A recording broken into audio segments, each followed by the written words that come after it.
कैसे हैं आप लोग। कल हम लोग आपको agro climatic zone of India का डिस्कस कर रहे थे आपके साथ। तो agro climatic zone of India में हमने देखा था कि ये 15 ऐसे जोन हैं जो हमें याद रखना था, जो कि किसके अंदर आता था, प्लानिंग कमीशन के अंदर, है ना। प्लानिंग कमीशन जो है अपना, उनके अंदर क्या था, 15 ऐसे क्लाइमेटिक जोन डिफाइन किए गए हैं। वही हमारे लिए इम्पोर्टेंट है, हमारे point of exam point of view से हमें उनको पढ़ना था। दूसरा था क्या, ICAR पॉइंट ऑफ व्यू से हम कितना देखे थे, तो 127 क्लाइमेटिक जोन ऐसा था जो ICAR पॉइंट ऑफ व्यू से अगर देखेंगे तो वो था। और प्लानिंग कमीशन के अंतर्गत 15 क्लाइमेटिक जोन आपका डिवाइड हो रहा था, जो कृषि योग्य भूमि है आपका, ठीक ना। तो इन दोनों को हमने यही कल बताया था कि इन दोनों को याद करना बहुत टफ है, बहुत मुश्किल है, और इतना एग्ज़ाम में आपका आता भी नहीं है। तो इसके पीछे आपको ज़्यादा माथा नहीं लगाना है, ठीक ना।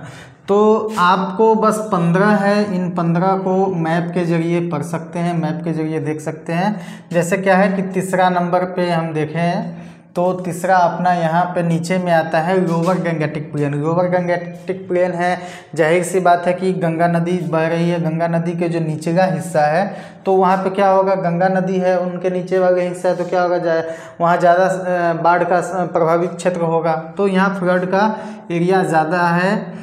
चौथा है हमारा मिडल जेनेटिक प्लेन, गैनेटिक प्लेन, या फिर इनको सेंट्रल गैनेटिक प्लेन भी बोल सकते हैं। इन एरियाज़ के अंदर क्या आता है अपना, ईस्ट यूपी आता है और बिहार आता है।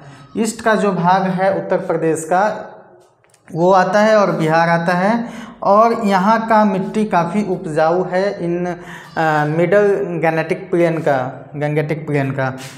पांचवा है अपना अपर गंगेटिक प्लेन। अपर गंगेटिक प्लेन में क्या आता है, तो उत्तर प्रदेश का वेस्टर्न वाला हिस्सा, ठीक ना। जो उत्तर प्रदेश का वेस्टर्न वाला हिस्सा लगता है वो आता है अपर गंगेटिक प्लेन में। अगर मैप में देखेंगे तो अपर गंगेटिक प्लेन कहाँ है, तो यहाँ है अपर गंगेटिक प्लेन, 5 नंबर पे अपर गंगेटिक प्लेन है। छठा है हमारा trans Gangetic plain. Trans Gangetic plain आपके लिए महत्वपूर्ण है। ये कई बार असेसमेंट के दौरान वाइवा में भी कई बार पूछ लिया गया है। आपको एक बार और याद दिला दे कि ये जो सेकंड वीडियो है आपका, ये उन बच्चों के लिए है जिन्होंने ऑनलाइन क्लास ज्वाइन किया था। किसका, तो किया था उन्होंने agri business and farm management के लिए जो लोग क्लास ज्वाइन किए थे उनके लिए ये सेकंड वीडियो है। तो आप लोग ज़रूर इन चीज़ों को देख लीजिएगा, क्योंकि आपको असेसमेंट भी करना है, आपका एग्ज़ाम भी होना है, ठीक है ना। तो उनके लिए बहुत अच्छा है कि जो एग्रीकल्चर वाले हैं, ऐसे इंटर वाले भी हमारे पास है इसमें, तो आप दोनों देख लीजिएगा। अगर वीडियो के अलावा भी कोई डाउट बचता है तो आप व्हाट्सएप ग्रुप में हैं, व्हाट्सएप ग्रुप में मैसेज कर दीजिए, ये चीज़ें चाहिए उसको क्लियर कर दिया जाएगा, या आप लाइव आके बात करके पढ़ लीजिए। तो ट्रांस गंगेटिक प्लेन क्या है, तो ट्रांस गंगेटिक प्लेन में आता है पंजाब, हरियाणा, चंडीगढ़। पंजाब का एक रीजन आता है, हरियाणा का रीजन आता है, और चंडीगढ़ का रीजन इसमें आता है, इसलिए ये थोड़ा सा ज़्यादा महत्वपूर्ण है। और भी आता है इसमें, दिल्ली भी आता है ना, गंगानगर है। गंगानगर कहाँ है, तो गंगानगर एक राजस्थान का पार्ट है। ये भी कई बार पूछता है कि गंगानगर किसका पार्ट है, तो ये राजस्थान का पार्ट है। तो ये सारे एरिया जो है आपका ट्रांस गंगेटिक प्लेन्स के अंदर आता है। ट्रांस गंगेटिक प्लेन महत्वपूर्ण इसलिए है कि इन सारे एरिया में बहुत ज़्यादा इरिगेटेड हाईएस्ट इरिगेटेड एरिया है ना। यहाँ पे क्या है, हाईएस्ट इरिगेटेड एरिया है। हाईएस्ट इरिगेटेड, यहाँ बहुत ज़्यादा सिंचाई योग्य एरिया है। हाईएस्ट इरिगेटेड एरिया होने के कारण क्या है, सबसे ज़्यादा यहाँ पे ग्राउंड वाटर का यूज किया जाता है इरिगेशन के लिए, ठीक ना। तो हाईएस्ट ग्राउंड वाटर यूटिलाइजेशन, यहाँ पे इरिगेशन के लिए ट्रांस गैंगेटिक प्लेन के अंदर जो एरिया आता है उस एरिया के अंदर सबसे ज़्यादा इरिगेटेड एरिया है, वहाँ सबसे ज़्यादा ग्राउंड वाटर का यूज किया जाता है इरिगेशन के लिए, सबसे ज़्यादा कैनाल का यूज किया जाता है इरिगेशन के लिए, ठीक है। तो इन सब कारणों से ट्रांस गैंगेटिक प्लेन जो है आपका महत्वपूर्ण है। इसको एक बार आप देखिएगा, अगर आपको स्क्रीनशॉट लेना है तो आप स्क्रीनशॉट ले लीजिए या फिर आप वीडियो को रोक कर पॉज करके आप देख लीजिएगा इनको। नेक्स्ट है हमारा 7वां ईस्टर्न प्लेट्यू एंड हिल। 7वां है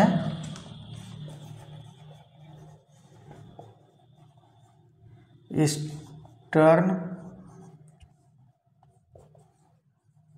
प्लेट्यू एंड हिल्स, ठीक ना। आप देखेंगे मैप में तो ये रहा आपका 7वां ईस्टर्न प्लेट्यू एंड हिल्स। तो इसमें क्या है,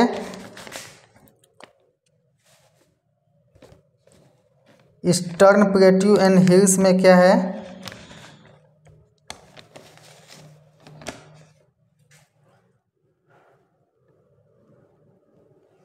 लोअर गंगेटिक प्लेन है। लोअर गंगेटिक प्लेन होने के कारण क्या है कि यहाँ पे बाढ़ का बहुत ज़्यादा आशंका बना रहता है। 8 नंबर पे क्या है आपका central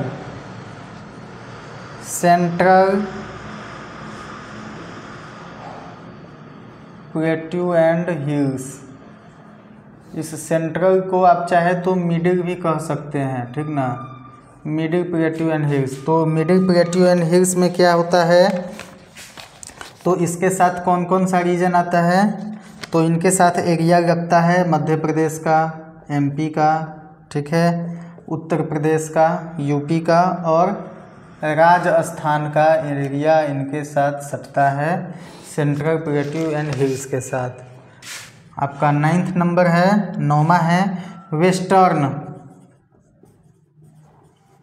western plateau and hills. तो इनके साथ क्या क्या आता है, ईस्टर्न हो गया, सेंट्रल हो गया, ये है वेस्टर्न, और एक बचेगा आपका 10वां, वो है साउदर्न। मतलब ईस्टर्न मिडिल वगैरह हो गया, वेस्टर्न हो गया और साउदर्न हो गया।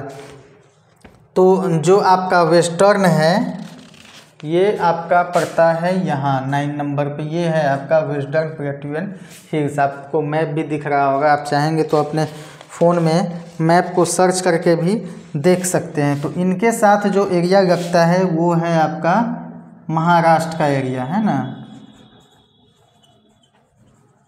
महाराष्ट्र का एरिया इनके साथ लगता है। यही आपके लिए काफ़ी है कि आप जोनल वाइज बस रीजन को पहचान जाए कि ये जोन के अंदर ये रीज़न आता है, इस जोन के अंदर वो रीज़न आता है, यही आपके लिए काफ़ी है। आपका जो कोर्स है उन कोर्स के लिए इतना ही काफ़ी है आपका, ठीक है। इसके बाद है 10 नंबर जो है साउथ वाला, साउदर्न प्लेट्यू और हिल्स। ये जो रीजन है, इस रीजन के अंदर, इन जोन के अंदर तमिलनाडु आता है। क्या आता है, तमिलनाडु। इनके अंदर आता है कर्नाटका, ठीक है। साउदर्न प्लेट्यू एंड हिल्स है तो इनके अंदर एक तमिलनाडु का रीजन आएगा, कर्नाटका का रीजन आता है, और इनको वीवीआईटी का आप लगा सकते हैं। क्यों? क्योंकि इनको ड्राईलैंड ही नहीं, मैक्सिमम ड्राईलैंड क्या कहा जाता है, मैक्सिमम ड्राईलैंड फार्मिंग के नाम से भी जाना जाता है। अगर आपसे कोई क्वेश्चन पूछता है कि मैक्सिमम ड्राईलैंड फार्मिंग कहाँ होता है, किस जोन में होता है, तो साउदर्न प्लेट्यू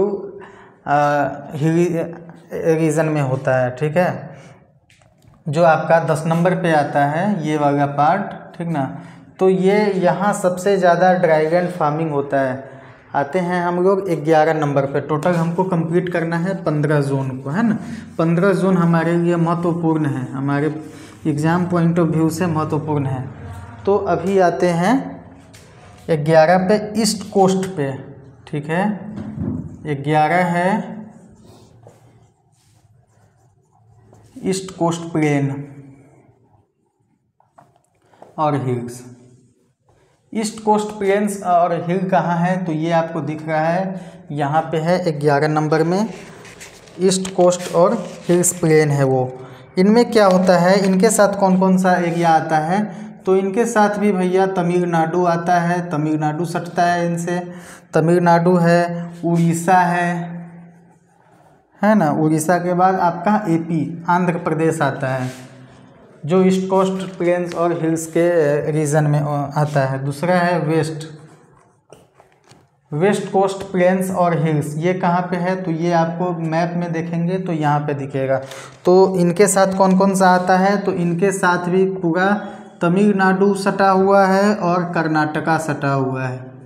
ये सब उतना आपके लिए महत्वपूर्ण नहीं है, आप इनका नाम, इनके जोन वाइज, इनका रीजन को आप पहचानेंगे, वही आपका काफ़ी है। जो 13 नंबर है ये एक महत्वपूर्ण है, ये BVI है 13 नंबर वाला। ये एक आपका ट्रांस गंगेटिक प्लेन आपके लिए महत्वपूर्ण है। और ये ईस्टर्न है, साउदर्न है, मिडिल है, गंगेटिक प्लेन है, ये ठीक है। और एक ये है कि गुजरात प्लेन्स और हिल्स जो है ये आपके लिए ठीक ठाक है।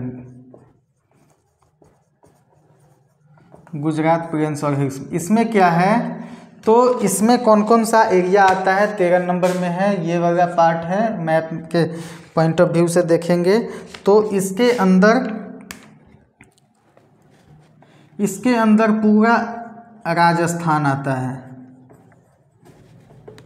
ठीक है। इनके अंदर पूरा आपका राजस्थान आता है, क्योंकि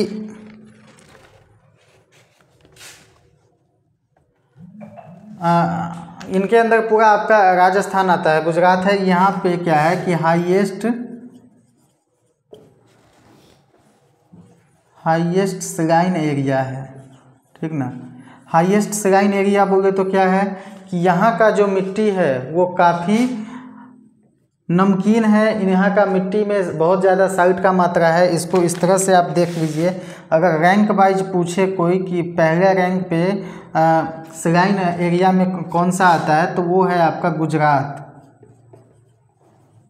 और दूसरे नंबर पे आता है, सेकंड नंबर पे आता है आपका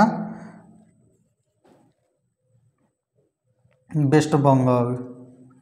वेस्ट बंगाल में 14.92% है, जो टोटल कंट्री का एरिया है उसका श्राइन लैंड वेस्ट बंगाल में है, ये सेकंड नंबर पे आता है। जो फर्स्ट है वो गुजरात है। इनमें क्या है, तो इनमें 50.84% जो है कंट्री के टोटल एरिया का 50.84% श्राइन एरिया गुजरात के अंदर है। और 14.92% कंट्री का टोटल एरिया का श्राइन एरिया आपका वेस्ट बंगाल के अंदर है। तो इस पॉइंट ऑफ व्यू से देखेंगे तो ये एक आपका महत्वपूर्ण है। उसके बाद आते हैं 14 क्या है, वेस्टर्न ड्राई रीजन, ठीक ना। वेस्टर्न ड्राई रीजन में क्या है,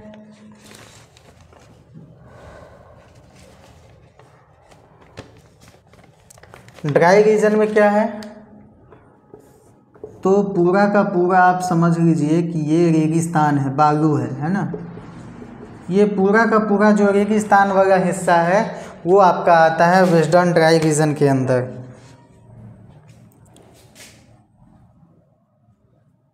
उसके बाद है आपका 15, लास्ट 15 क्या है,